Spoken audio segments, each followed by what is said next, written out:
Hello and welcome back to this mini series on search engine optimization, or SEO for short.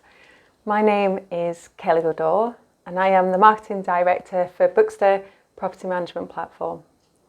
Now, in the last episodes, I provided practical examples to get you started on your journey into SEO. Now, the overarching advice that I have, and I said it in the last video, but just to remind you, is that this is not a dark art. This is about following rules to get your website seen by your potential clients. And it's about understanding those rules and trying new things. Don't be scared to try something different and get your website seen. So today is our last video, and I will be introducing you today to search engine marketing, or with another acronym, SEM. So let's think, what is SEM? Now, if you remember in our first video, we took a peek at what happens when you search for vacation rentals in Florida.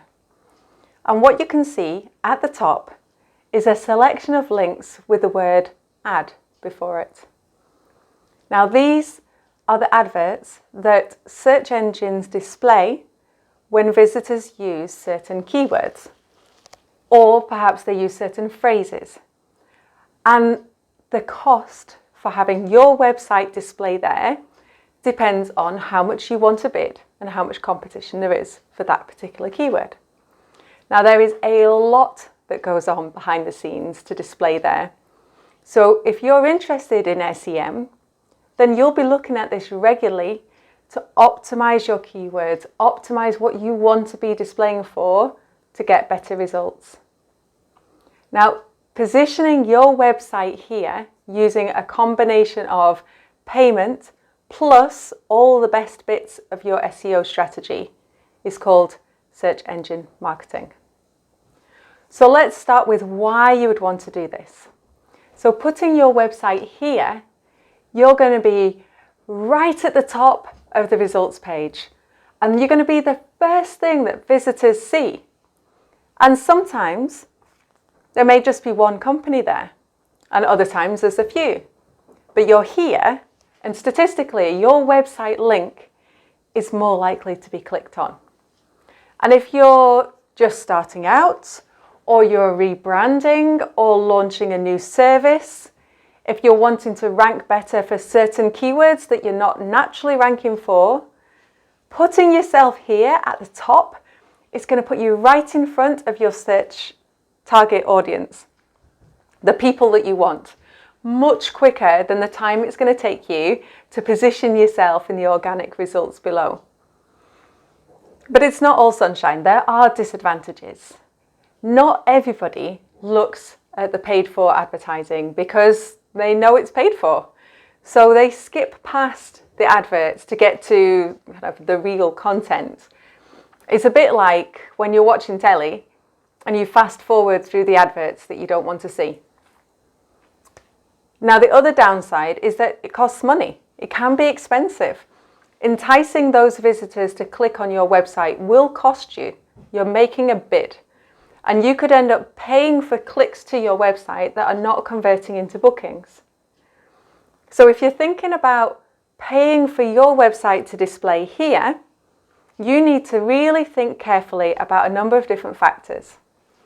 So firstly, I would suggest thinking about your budget, how much you're happy to pay per click, and your total budget, because you've got to think about how much you would pay for all the times that you're going to be clicked on compared to how many conversions you get.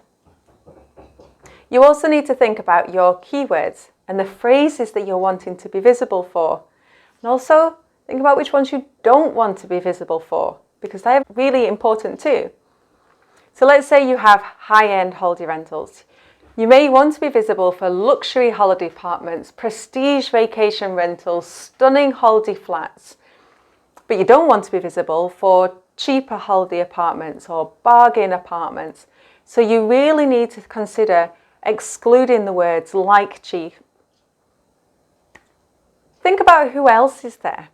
it's always worth taking a look, and actually it's really important to take a look to see who else is appearing for the same searches, who else is bidding at the same time as you, because ultimately then you're bidding to be in competition, you're bidding for who is going to be at the top, but also their website is going to be next to yours. So you need to see what they're saying that's incentivizing people to click on them instead of clicking on you.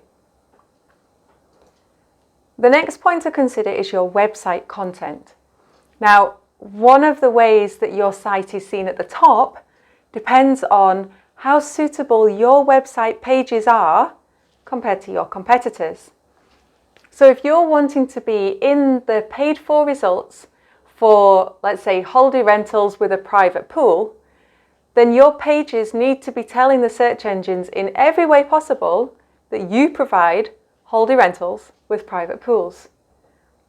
So it's really important here to think about how you have set up the website, how you have individual pages created, what information you're telling the search engines in your photo descriptions, in your labeling, in your content as a rule.